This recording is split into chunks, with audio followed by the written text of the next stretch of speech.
ఈ 21వ సంకీర్తన మనం చూసినట్లయితే ఈ 21వ సంకీర్తన భక్తుడైన దావీదు రచించినట్లుగా మనం చూస్తూ ఉన్నాం. భక్తుడైన దావీదు సంకీర్తన రచిస్తూ ఈ సంకీర్తనలో దేవుని ఎంతగానో మరి ఆయన ఆశీర్వాదాలు పొందుకున్నట్టుగా మనం చూస్తూ ఉన్నాం. దేవునికి కృతజ్ఞతాస్తుతులు చెల్లిస్తూ ఉన్నాడు. మొట్టమొదటి వచనంలో మనం కానీ చూస్తే, యెహోవా రాజు నీ బలమును బట్టి సంతోషించుచున్నాడు, నీ రక్షణను బట్టి అతడు ఎంతో హర్షించుచున్నాడు, అతని మనోభిష్టము నీవు సఫలము చేయుచున్నావు, అతని పెదవులలో నుండి వచ్చిన ప్రార్థన నీవు మానక అంగీకరించుచున్నావు. చూడండి, ప్రేమైనటువంటి దేవుని బిడ్డలారా, దేవుని సన్నిధిలో బ్రతుకుతూ ఉన్న మనము, దేవుని సన్నిధిలో నడుస్తూ ఉన్న మనము, ప్రేమైనటువంటి దేవుని బిడ్డలారా, మనం చేసే ప్రతి ఒక్క ప్రార్థనకు కూడా దేవుడు తగిన జవాబు ఇవ్వాలి.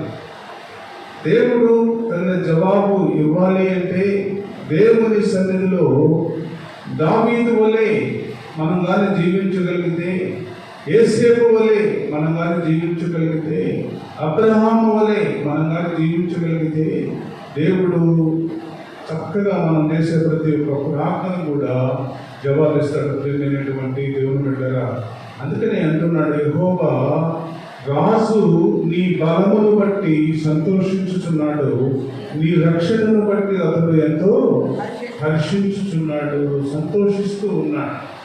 దేవుడిచ్చిన బలాన్ని బట్టి, దేవుడిచ్చిన శక్తిని బట్టి, దేవుడిచ్చిన ఐశ్వర్యాన్ని బట్టి, దేవుడిచ్చిన ఒక గొప్పతనాన్ని బట్టి, దేవుడిచ్చిన ఒక ఉన్నతమైన స్థితిని బట్టి సంతోషిస్తూ ఉన్నాడు. ప్రియమైనటువంటి దేవుని బిడ్డలారా, దావీదు జీవితంలో ఎంత ఉన్నా కూడా ఆయన దేవుని కొరకు ఆయన తగ్గించుకొని ఆయన దేవుని సన్నిధిలో బ్రతికినట్లుగా మనం చూస్తూ ఉన్నాం. ప్రియమైనటువంటి దేవుని బిడ్డలారా, మన జీవితంలో కూడా మనకి ఎంత ఉన్నా కూడా దేవుని సన్నిధిలో మనం కూడా తగ్గించుకొని దేవుని సన్నిధిలో మనం కానీ బ్రతకగలిగితే, ప్రేమైనటువంటి దేవుని బిడ్డలారా, దేవుడు చక్కగా ఆయన సంతోషిస్తాడు. ఇదే మొదటి వచనంలో, రాజు నీ బలమును బట్టి సంతోషించుచున్నాడు, నీ రక్షణను బట్టి అతడు ఎంతో హర్షించుచున్నాడు. చక్కగా మనం సంతోషించగలిగితే, దేవుని సన్నిధిలో మనం మొరపెట్టగలిగితే, దేవుని సన్నిధిలో దేవుని కొరకు ఎదురు చూడగలిగితే, దేవుని సన్నిధిలో దేవుని కొరకు మనం ఆనుకోగలిగితే, ప్రియమైనటువంటి దేవుని బిడ్డలారా, అందుకని అంటున్నాడు, 2వ వచనంలో అంటున్నాడు, అతని మనోభిష్టము నీవు సఫలము చేయుచున్నావు, అతని పెదవులలో నుండి వచ్చిన ప్రార్థన నీవు మానక అంగీకరించుచున్నావు. చక్కగా ఆయన పెదవులలో నుండి వచ్చే ప్రతి ఒక్క ప్రార్థనకు కూడా దేవుడు అంగీకరిస్తూ ఉన్నాడు. ప్రియమైనటువంటి దేవుని బిడ్డలారా, ఎందుకంటే ఆయన దేవుని సన్నిధిలో ఏది కూడా దాచుకోలేదు. ప్రియమైనటువంటి దేవుని బిడ్డలారా, దేవుని సన్నిధిలో ఏ ఒక్కటి కూడా దాచుకోకుండా దేవుని సన్నిధిలో మొరపెడుతూ ఉన్నాడు. కాబట్టి ప్రతి ఒక్క విషయంలో కూడా దేవుడు అతనిని ఆశీర్వదిస్తూనే ఉన్నాడు, దేవుడు అతన్ని బలపరుస్తూనే ఉన్నాడు. దేవుడు దావీదుని ఒక ఉన్నతమైన స్థితిలో ఉంచి ఒక ఉన్నతమైన రాజుగా, గొప్ప చక్రవర్తిగా, ఒక దేశానికి అధినేతగా ఉంచినట్టుగా మనం చూస్తూ ఉన్నాం. ప్రియమైనటువంటి దేవుని బిడ్డలారా, ఎందుకంటే ఆయనకున్న క్వాలిఫికేషన్ అది ఏమి లేదు. ఆయనకున్న క్వాలిఫికేషన్ గొర్రెలతో తిరిగే వ్యక్తి. ప్రియమైనటువంటి దేవుని బిడ్డలారా, అయితే ఆయనకున్న ఒక క్వాలిఫికేషన్ ఏంటంటే ఎల్లప్పుడూ దేవుని స్తుతిస్తూనే ఉన్నాడు, ఎల్లప్పుడూ దేవుని ఆరాధిస్తూనే ఉన్నాడు, ఎల్లప్పుడూ దేవునికి ఆయన ప్రార్థన చేస్తూనే ఉన్నాడు. అదొక్కనే క్వాలిఫికేషన్ ఆయనకి. ఆ క్వాలిఫికేషన్ ద్వారా ఒక ఉన్నతమైన స్థితిలో దావీదును ఒక హెచ్చించినట్టుగా మనం చూస్తూ ఉన్నాం. ఆయన చేసే ప్రతి ఒక్క ప్రార్థన కూడా, ఆయన చేసిన రక్షణను బట్టి ఆయన హర్షిస్తూ ఉన్నాడు. అయ్యా, గొప్ప రక్షణ నాకు ఇచ్చావు ప్రభువా, అయ్యా ఎంతో మందికి లేని భాగ్యాన్ని ప్రభువు నాకు దయచేసావు తండ్రి, అయ్యా ఎంత గొప్ప రక్షణ నీది ప్రభువా అని దేవుని సన్నిధిలో ఆయన హర్షిస్తూ ఉన్నాడు ప్రేమైనటువంటి దేవుని బిడ్డలారా. అందుకని ఆయన ప్రతి ఒక్క ప్రార్థన, ఆయన నోటు నుండి వచ్చే ప్రతి ఒక్క ప్రార్థనకు కూడా దేవుడు జవాబిస్తూ ఉన్నాడు ప్రేమైనటువంటి దేవుని బిడ్డలారా.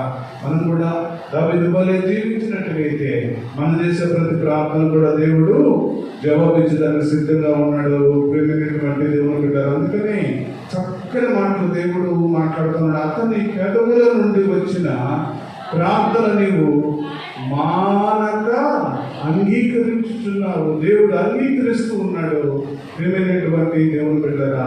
శ్రేయస్కరమైన ఆశీర్వాదములతో నీవు అతన్ని ఎదుర్కొనుచున్నావు. అతని తల మీద అపరంజి కిరీటం నీవు ఉంచి ఉన్నావు.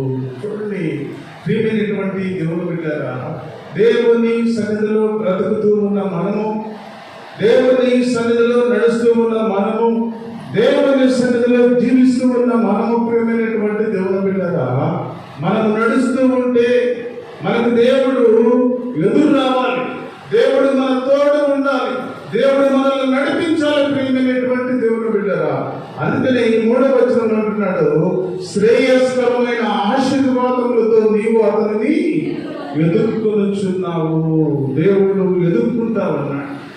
ఎందుకంటే దేవునికి ఇష్టమైన వ్యక్తి, దేవుని సన్నిధిలో విడువగా దేవుని ప్రార్థించే వ్యక్తి, దేవుని సన్నిధిలో, దేవుని ఆలయం అంటే ఆయనకి ఇష్టము, దేవుని ఆలయంలో ప్రార్థన చేయడం ఇష్టం, దేవుని సన్నిధిలో ఆయన బ్రతకడం ఇష్టము.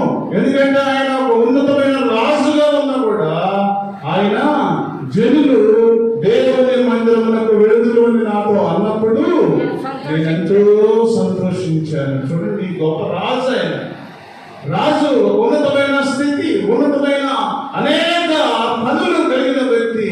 అయితే అయ్యా దేవుని మందిరానికి వెళ్దాం ప్రభు అన్నప్పుడు అందరితో పాటు ఆయన కూడా దేవుని మందిరానికి వచ్చినట్టుగా మనం చూస్తూ ఉన్నాం ప్రేమైనటువంటి దేవుని బిడ్డలారా. మనం కూడా దేవుని సన్నిధిలో దేవుని కొరకు మనం జీవించగలిగితే ఆశీర్వాదములతో దేవుడు చక్కగా శ్రేయస్కరమైన ఆశీర్వాదములతో నీవు అతనిని ఎదుర్కొనుచున్నావు. నీ ఎదురే వస్తాడు దేవుడు. ఆశీర్వాదం నీ ఎదురే వస్తుంది ప్రియమైనటువంటి దేవుని బిడ్డలారా. ఎక్కడో నువ్వు ఎదుర్కోవాల్సిన పని లేదు. ఎక్కడో అయ్యో నా బిడ్డలు, అయ్యో నా కుటుంబం, అయ్యో నా ఆస్తి, అయ్యో నా మరి సంపద అని మనం ఎదుర్కోవాల్సిన పని లేదు ప్రియమైనటువంటి దేవుని బిడ్డలారా. దేవునికి ఇష్టంగా మనం జీవిస్తే, దేవునికి ఇష్టమైన బ్రతుకు మనం బ్రతికితే, దేవునికి ఇష్టమైన ఆలోచనతో మనం ఉంటే, దేవునికి ఇష్టమైన బ్రతుకుతో మనం ముందుకు సాగలిగితే ప్రియమైనటువంటి దేవుని బిడ్డలారా, ఆశీర్వాదము నీకు ఎదురు వస్తుందని దేవుడు తెలియజేస్తా ఉన్నాడు. దావీదు అంటూ ఉన్నాడు, అయ్యా నీవు ఎంత గొప్పవాడివి ప్రభువా, శ్రేయస్కరమైన ఆశీర్వాదముతో నీవు అతనిని ఎదుర్కొంటూ ఉన్నావు ప్రభు అని దేవుని స్తుతిస్తా ఉన్నాడు ప్రియమైనటువంటి దేవుని బిడ్డలారా. దేవుని సన్నిధిలో బ్రతుకుతూ ఉన్న మనము, దేవుని సన్నిధిలో నడుస్తూ ఉన్న మనము, దేవుని ప్రేమిస్తున్న మనము ప్రేమైనటువంటి దేవుని బిడ్డలారా, ఆశీర్వాదముని ఎదురు రావాలి. ఎప్పుడంటే దేవుని సన్నిధిలో నీవు నీ బ్రతుకు మార్చుకోవాలి, దేవుని సన్నిధిలో నీ నడక మార్చుకోవాలి, దేవుని సన్నిధిలో నీ ఆలోచన మార్చుకోవాలి, దేవుని సన్నిధిలో దేవుని కొరకు జీవించే అనుభవం నీకున్నట్టుగైతే ఆశీర్వాదము నువ్వు వెతకాల్సిన పని లేదు, అదే నీ ఎదురు వస్తుంది. అందుకనే దేవుడు చక్కగా ఈ మధ్యాహ్న కాల సమయంలో శ్రేయస్కరమైన ఆశీర్వాదముతో నీవు అతనిని ఎదుర్కొనుచున్నావు ప్రభువా. ఎంత గొప్పవాడు ప్రభువా అతను అని అతని ఆశీర్వాదాన్ని బట్టి, అతనుకున్న స్థితిని బట్టి అతన్ని స్తుతిస్తా ఉన్నాడు ప్రియమైనటువంటి దేవుని బిడ్డలారా. మనం కూడా మన జీవితంలో ప్రియమైనటువంటి దేవుని బిడ్డలారా, దేవుని కొరకు మనం జీవించగలిగితే ఆశీర్వాదము నీ ఎదురుగా వస్తుందని దేవుడు తెలియజేస్తా ఉన్నాడు. అతని తల మీద అపరంజి కిరీటము నీవు ఉంచి ఉన్నావు. పౌలు గారు అంటా ఉన్నాడు, మంచి పోరాటము పోరాడి తిని నా పరుగు కడముట్టించుకొని నా కొరకు నీతి కిరీటము ఉంచబడినది. దేవుని సన్నిధిలో బ్రతుకుతూ ఉన్న మనము కిరీటం అనేది ఒకటి దేవుని చేత పెట్టించుకునే స్థితిలో మనం ఉండాలి. వాళ్ళ మంచి నమ్మకమైన మంచి దాసుడా, కమాన్, నా తండ్రి చేత మీరు ఆశీర్వదించబడిన వారు అని ఆయన కిరీటం పెడతారు. ప్రేమైనటువంటి దేవుని బిడ్డలారా, ఆ కిరీటంగానే పెడితే నువ్వు పరలోక రాజ్యానికి నువ్వు వారసుడుగా వెళ్తావు. పరలోక రాజ్యంలో వారసత్వం కలిగి ఉంటావు. పరలోక రాజ్యంలో వారసరాలుగా ఉంటావు అని దేవుడు తెలియజేస్తా ఉన్నాడు. ప్రేమైనటువంటి దేవుని బిడ్డలారా, అందుకని అంటున్నాడు, అతని తల మీద అపరంజి కిరీటం నీవు ఉంచి ఉన్నావు. దేవుని సన్నిధిలో బ్రతుకుతూ ఉన్నాం మనము. ఆ కిరీటం కోసం మనము ఎదురు చూడాలి. ఆ కిరీటం ప్రభువా, అయ్యా నువ్వు నాకు కూడా దయచేయి తండ్రి. అయ్యా నాకు ఈ లోకంలో ప్రభువా, అయ్యా నా బ్రతుకు నేను మార్చుకుంటాను ప్రభువా, అయ్యా నా స్థితిని నేను మార్చుకుంటాను ప్రభువా, అయ్యా నా ఆలోచన నేను మార్చుకుంటాను ప్రభువా, అయ్యా నీ కొరకు నేను జీవిస్తాను తండ్రి నాయన. అయ్యా నైనా నా ఆశీర్వాదం కావాలి. అయ్యా నా బిడ్డలో ఒక ఉన్నతమైన స్థితి కావాలి. అయ్యా నా బిడ్డలు మంచి స్థితిలో ఉండాలి. అయ్యా నా కుటుంబం ఒక ఉన్నతమైన స్థితిలో ఉండాలి ప్రభువా అని దేవుడిని ప్రార్థించగలిగితే దేవుడు నీ స్థితిని బట్టి, నీ ఆలోచనను బట్టి, నీ ప్రవర్తనను బట్టి, నీ యథార్థతను బట్టి ఆశీర్వాదాన్ని నీ గుమ్మం ముందుకే తీసుకొస్తానని దేవుడు తెలియజేస్తా ఉన్నాడు. దేవుడైనటువంటి దేవుని బిడ్డలారా, అలాంటి ఆశీర్వాదము నీవు నేను పొందుకోవాలంటే దేవుని సన్నిధిలో నమ్మకంగా ఉండాలి. నమ్మకమైన బ్రతుకు బతకాలి. నమ్మకంగా మనం జీవించగలిగితే దేవుడు చక్కగా ఈ మధ్యాహ్న కాల సమయంలో ఆశీర్వదిస్తాడు, బలపరుస్తాడు, నేను ప్రేమిస్తాడు. ప్రేమైనటువంటి దేవుని బిడ్డలారా, తర్వాత వచ్చిన మనం చూస్తే ఆయుష్ నిమ్మని అతను నిన్ను అడుగగా నీవు దానిని అతనికి అనుగ్రహించి ఉన్నావు. సదాకాలము నిలుచు దీర్ఘాయువును నీవు దయచేసి ఉన్నావు. చూడండి ప్రేమైనటువంటి దేవుని బిడ్డలారా, అనేక మంది అడుగుతూ ఉన్నారు. అనేక మంది చివరి టైంలో వాళ్ళకి అర్థమైపోతుంది. ఆ చివరి టైంలో అనేక మంది దేవుని నమ్మని వారు కూడా దేవుని దగ్గరకు వస్తూ ఉన్నారు. నిజమైన దేవుడు ఈయనే, నిజమైన దేవుడు యేసు ప్రభువే. ఈయన దగ్గరకు వస్తే నేను జీవిస్తాను, ఈయన దగ్గరకు వస్తే నా పాపాలు పోతాయి, ఈయన దగ్గరకు వస్తే నా శాపాలు పోతాయి, ఈయన దగ్గరకు వస్తే నాకు ఆయుష్ ఉంటుంది, ఈయన దగ్గరకు వస్తే నేను బ్రతుకుతాను అని అనేక మంది దేవుని దగ్గరకు వస్తూ ఉన్నారు. ప్రేమైనటువంటి దేవుని బిడ్డలారా, దేవుని సన్నిధిలో బ్రతుకుతూ ఉన్న మనము ప్రేమైనటువంటి దేవుని బిడ్డలారా, చక్కగా దేవుడు మాట్లాడుతున్నాడు. ఆయుష్ నిమ్మని అతడు నన్ను అడుగగా నీవు దానిని అతనికి అనుగ్రహించి ఉన్నావు. చక్కగా దేవుడు మాట్లాడుతూ ఉన్నాడు. ఆయుష్ నిమ్మని అడిగాడు. అడగంగానే వరం అడిగితే దేవుడు ఇచ్చేశాడు. ప్రేమైనటువంటి దేవుని బిడ్డలారా, ఎవరికంటే వాళ్ళకి ఇస్తాడా? ఎవరికంటే వాళ్ళకి ఇవ్వడు కదా దేవుడు. దేవుని సన్నిధిలో యథార్థంగా బ్రతికితే, దేవుని సన్నిధిలో యథార్థమైన నడకలో ఉంటే, యథార్థంగా నువ్వు బ్రతికితే, దేవుని సన్నిధిలో యథార్థమైన జీవితంలో జీవిస్తే, దేవుని సన్నిధిలో యథార్థమైన ఆలోచనతో నువ్వు ఉంటే దేవుడు నీకు ఆయుష్ను పొడిగిస్తాడు. ప్రేమైనటువంటి దేవుని బిడ్డగా, అంతేగాని ఏదో మనము చివరి టైంలో అక్కడికి వెళితే నన్ను దేవుడు బతికిస్తాడు అని అనేక మంది దేవుని సన్నిధికి వస్తా ఉన్నారు. ప్రేమైనటువంటి దేవుని బిడ్డగా, ఎస్పి బాలసుబ్రహ్మణ్యం కూడా దేవునితో ప్రార్థన చేశాడు. చివరి టైంలో నన్ను బ్రతికించు ప్రభు అని ప్రార్థన చేశాడు. అయితే దేవుడు ఆ ప్రార్థనకు జవాబు ఇవ్వలేదు. ప్రేమైనటువంటి దేవుని బిడ్డగా, నిజమైన దేవుడు ఎన్నో పాటలు పాడాడు. దేవుడి గురించి పాటలు పాడాడు, కానీ ఆయన దేవుడిని ఆశ్రయించలేకపోయాడు. ప్రేమైనటువంటి దేవుని బిడ్డగా, దేవుని సన్నిధిలో మనము అనేక పాటలు పాడవచ్చు, దేవుని సన్నిధిలో ఎన్నో రోజులు కూర్చోవచ్చు, కానీ దేవునికి ఆయన ఏది అడగటంలో మనల్ని, నీ హృదయమును నాకిమ్ము, నీ హృదయం నాకు ఇస్తే చాలు, నీ హృదయం నాకు ఇస్తే నేను నీ హృదయంలోకి వస్తే నీ ఇంట్లో నేను వస్తానని దేవుడు తెలియజేస్తా ఉన్నాడు. ప్రేమైనటువంటి దేవుని బిడ్డ, ఆ హృదయం దేవునికి ఇవ్వకుండా హృదయాన్ని ఎక్కడో పెట్టేస్తున్నాను మనం.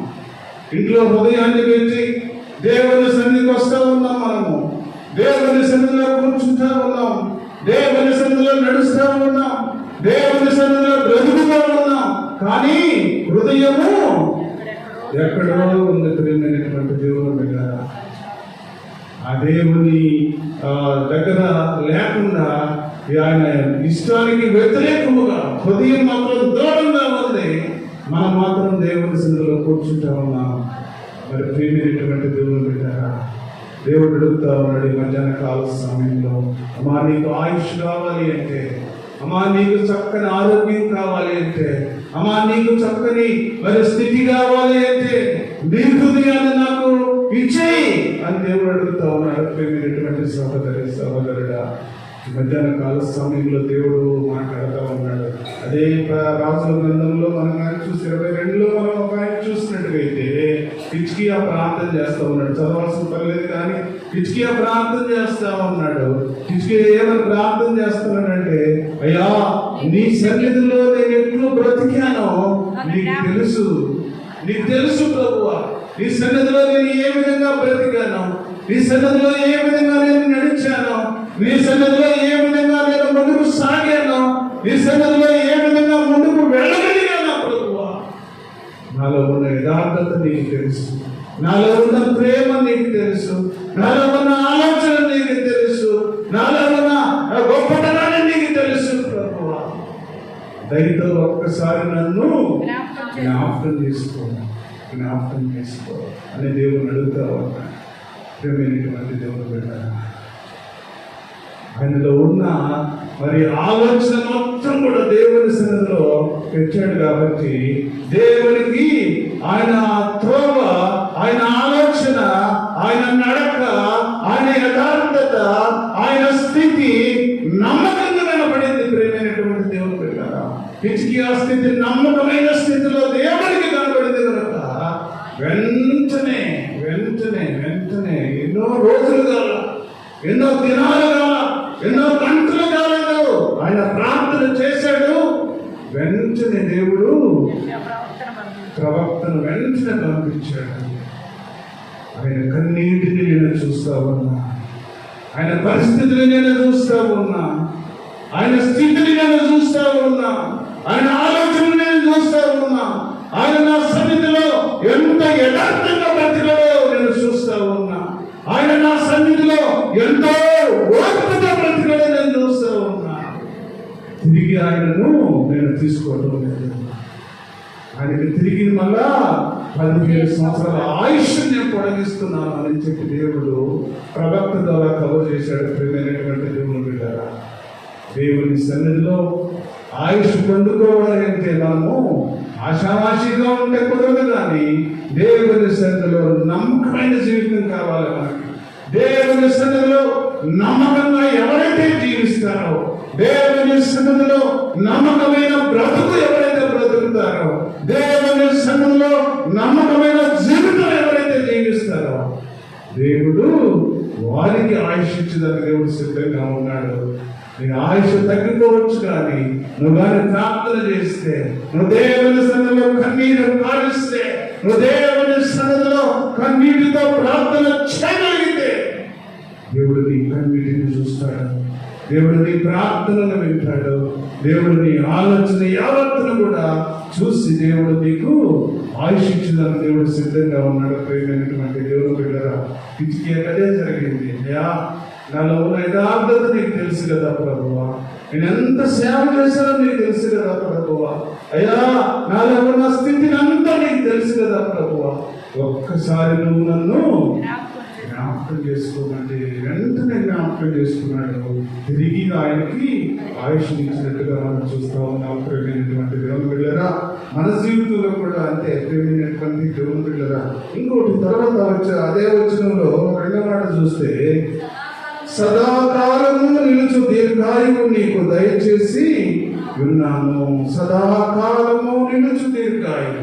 ప్రియమైనటువంటి దేవుని బిడ్డలారా, ఈ భూమి మీద ఉన్నప్పుడు ఇచ్చే దీర్ఘాయువు వేరు, సదాకాలము నిలుచు దీర్ఘాయువు వేరు ప్రియమైనటువంటి దేవుని బిడ్డలారా, దేవుని సన్నిధిలో బ్రతుకుతూ ఉన్న మనము సదాకాలము దేవుని సన్నిధిలో దీర్ఘాయువుతో ఉండాలి అంటే నువ్వు ఎంతగానో దేవుని స్తుతించాలి, నువ్వు ఎంతగానో దేవుని ప్రేమించాలి, నువ్వు ఎంతగానో దేవుని ఆరాధించాలి. ప్రియమైనటువంటి దేవుని బిడ్డలారా, దేవునికి ఇష్టమైన వ్యక్తిగా నువ్వు కనపడితే ఆ 1000 ఏళ్ల పరిపాలనలో సదాకాలము దేవుని మందిరంలో ఒక ఒలీవ మొక్క వలె ఆ దేవుని రాజ్యంలో ఒక ఉన్నతమైన స్థితి కలిగిన వ్యక్తిగా నువ్వు ఉండాలి అంటే దేవునికి ఇష్టమైన వ్యక్తిగా నువ్వు ఉన్నట్లయితే దేవుడు నిన్ను ఆశీర్వదిస్తాడు, దేవుడు నిన్ను ప్రేమిస్తాడు, సదాకాలము దేవునితో నిన్ను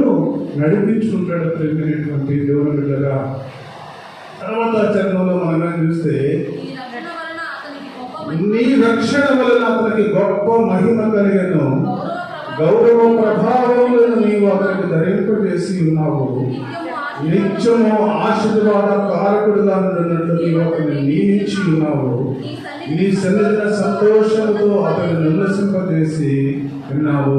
చూడండి ప్రియమైనటువంటి దేవుని బిడ్డలారా, నీ రక్షణ వలన అతనికి గొప్ప మహిమ కలిగను, గౌరవ ప్రభావములు నీవు అతనికి ధరింపజేసి ఉన్నావు. లోకంలో మనం చూస్తే ఎక్కడి నుంచి వస్తుంది గౌరవం, ఎక్కడి నుంచి వస్తుంది ఉన్నతమైన స్థితి, ఎక్కడి నుంచి వస్తుంది ఒక ఉన్నతమైన ఆలోచన, ఎక్కడి నుంచి వస్తుంది ప్రియమైనటువంటి దేవుని బిడ్డలారా, మనం చూస్తే దేవుని సన్నిధిలో బ్రతుకుతూ ఉన్న మనము దేవుని కొరకు మనము జీవిస్తే, దేవుని కొరకు మనం కానీ ముందుకు సాగగలిగితే, దేవుని కొరకు మనం కానీ దేవుని సన్నిధిలో బ్రతకగలిగితే ప్రియమైనటువంటి దేవుని బిడ్డలారా, దేవుడు మాట్లాడుతూ ఉన్నాడు, నీ రక్షణ వలన అతనికి గొప్ప మహిమ కలిగేను. గొప్ప స్థితి నీకు కావాలి అంటే దేవుడిచ్చే రక్షణను చేతపట్టుకొని, దేవుడిచ్చే రక్షణను చేతపట్టుకొని నువ్వు ఈ లోకములో ఒక ఉన్నతమైన స్థితిలో కానీ నువ్వు నడిస్తే, దేవుని కొరకు నువ్వు కానీ జీవించగలిగితే, దేవుని నువ్వు ఆరాధించే స్థితిలో నువ్వు ఉండగలిగితే ప్రియమైనటువంటి దేవుని బిడ్డలారా, ఎంత సాతానుడు మభ్యపరిచినా, ఎంత సాతానుడు అయ్యో ఈ లోకంలో ఎంతగా నిన్ను భయపెట్టినా ప్రియమైనటువంటి దేవుని బిడ్డలారా, నువ్వు దేవుని కొరకు కానీ జీవించగలిగితే ఆయన రక్షణను చేతపట్టుకొని గొప్ప మహిమ నీకు ఇచ్చిన దేవుడు సిద్ధంగా ఉన్నాడు. గౌరవ ప్రభావములు నీవు అతనికి ధరింపజేసి ఉన్నావు. గౌరవ ప్రభావములు ఈ లోకంలో ఎంతో ఉన్నతమైన స్థితి నీకు లేకపోవచ్చు, ఒక ఉన్నతమైన స్థితిలో ఉండకపోవచ్చు. ప్రేమైనటువంటి దేవుని బిడ్డలారా, ఇక్కడ లాజరును చూసినట్టుగైతే ఒక పేదవాడు మరి తీసుకునే వంటి కూడా బట్టలు లేని స్థితిలో ఉన్న లాజరు చనిపోయిన తర్వాత ఎక్కడున్నాడు? అబ్రహాము ఆనుకుని ఉన్నాడు. ప్రేమైనటువంటి దేవుని బిడ్డలారా, దేవుని సన్నిధిలో బ్రతుకుతూ ఉన్న మనము దేవుని మహిమ చూడాలి అంటే, దేవుని మహిమలో ఉండాలి అంటే, దేవుని మహిమలో బ్రతకాలి అంటే ప్రియమైనటువంటి దేవుని బిడ్డలారా, దేవుడు మాట్లాడుతూ ఉన్నాడు ఈ మధ్యాహ్న కాల సమయంలో, నువ్వు ఏ విధంగా బ్రతుకుతూ ఉన్నావు, నువ్వు ఏ విధంగా నడుస్తూ ఉన్నావు, నువ్వు ఏ విధంగా జీవిస్తూ ఉన్నావు, ఒక్కసారిగా ఆలోచించగలిగితే ప్రేమైనటువంటి దేవుని బిడ్డలారా, గౌరవ ప్రభావములు నీవు అతనికి ధరింపజేసి ఉన్నావు. గౌరవం రావాలి అంటే, ఈ లోకంలో నీకు ఒక ఉన్నతమైన స్థితి రావాలి అంటే, ఈ లోకంలో నీ బిడ్డలు ఒక మంచి స్థితిలో ఉండాలి అంటే, ఈ లోకంలో నీ బిడ్డలకు మంచి పొజిషన్ రావాలి అంటే, ఈ లోకంలో నీ కుటుంబం ఒక ఉన్నతమైన స్థితిలో ఉండాలి అంటే, అతని రక్షణను చేతపట్టుకుని ప్రత్యేకమైన వ్యక్తిగా నువ్వు వారి లోకంలో జీవించగలిగితే ప్రియమైనటువంటి దేవుని బిడ్డలారా, నీకు ఉన్నతమైన స్థితిని దేవుడు ఇచ్చేదానికి దేవుడు సిద్ధంగా ఉన్నాడు. ఒక ఉన్నతమైన ఆలోచనతో దేవుడు నిన్ను నిలిపేదానికి సిద్ధంగా ఉన్నాడు. ప్రియమైనటువంటి దేవుని బిడ్డలారా, తర్వాత వచ్చిన మనం చూస్తే ఏలయనగా రాజు యెహోవా యందు నమ్మిక ఉంచుచున్నాడు, సర్వోన్నతుని కొడుకు చేత అతడు కదలకుండా నిలుచును. చూడండి, ఎక్కడ నిన్ను సాతానుడు కదిలించకుండా ఒక గొప్ప మరి రక్షణతో నువ్వు ఉండాలి అంటే, నువ్వు ఆశీర్వదించబడిన తల్లిగా, ఆశీర్వదించబడిన తండ్రిగా నువ్వు బ్రతకాలి అంటే ప్రేమైనటువంటి దేవుని బిడ్డరా, ఈ మధ్యాహ్న కాల సమయంలో దేవుడు మాట్లాడుతూ ఉన్నాడు. నీవు రాజు యెహోవా యందు నమ్మిక ఉంచి ఉన్నాడు. దేవుని యందు నమ్మకం ఉంచాలి. దేవుని సన్నిధిలో బ్రతుకుతూ ఉన్న మనము, దేవుని సన్నిధిలో నడుస్తూ ఉన్న మనము, ప్రేమైనటువంటి దేవుని బిడ్డరా, దేవుని యందు నమ్మకం ఉంచగలిగితే దేవుడు నిన్ను ఆశీర్వదిస్తాడు, దేవుడు నిన్ను ప్రేమిస్తాడు, దేవుడు చక్కగా నిన్ను ఒక ఉన్నతమైన స్థితిలోకి దేవుడు నిన్ను తీసుకువెళ్తాడు. ప్రేమైనటువంటి దేవుని బిడ్డరా, తర్వాత చరణం మనం చూస్తే, నీ హస్తము నీ శత్రువులందరినీ చెక్కించుకొనును, నీ దక్షిణ హస్తము నిన్ను ద్వేషించు వారిని చిక్కించుకొనును. చూడండి ప్రియమైనటువంటి దేవుని బిడ్డరా, ఈ మధ్యాహ్న కాల సమయంలో దేవుడు మనందరితోటి మాట్లాడుతూ ఉన్నాడు. ప్రియమైనటువంటి దేవుని బిడ్డరా, తర్వాత వచనంలో కానీ చూస్తే, నీవు ప్రత్యక్షమైనప్పుడు వారు అగ్నికుండము వలె అరుగుదురు, తమ కోపము వలన వారిని నిర్మూలన చేయను, అగ్ని వారిని దహించును. ఈ లోకంలో ఎవరైతే దేవునికి వ్యతిరేకముగా ఉన్నారో వారందరినీ కూడా దేవుడు దహించి వేస్తానని దేవుడు తెలియజేస్తా ఉన్నాడు. అందుకని దేవుడు మాట్లాడుతూ ఉన్నాడు, ఈ మధ్యాహ్న కాల సమయంలో దేవుని నామాన్ని బట్టి ఎవరైతే బ్రతుకుతారో, దేవుని బలాన్ని బట్టి ఎవరైతే ఉంటారో, దేవుని ఆలోచనను బట్టి ఎవరైతే ఉంటారో, ప్రేమైనటువంటి దేవుని బిడ్డరా, ఈ మధ్యాహ్న కాల సమయంలో దేవుడు వాళ్ళందరినీ రక్షిస్తాడు, వాళ్ళందరినీ కూడా దేవుడు ప్రేమిస్తాడు. ఒక ఉన్నతమైన స్థితిలో దేవుడు నడిపించి సహాయం చేయగలడు. ప్రేమైనటువంటి దేవుని బిడ్డరా, ఈ కార్యక్రమం అయిపోయిన తర్వాత చిన్న క్విజ్ ఉంది. ఆ క్విజ్ లో మనం అందరం పాల్గొందాం. ప్రేమైనటువంటి దేవుని బిడ్డరా, ఒక 2 నిమిషాలు చూద్దాం మనము. దేవుడు ఈ వాక్యాన్ని దీవించునుగాక.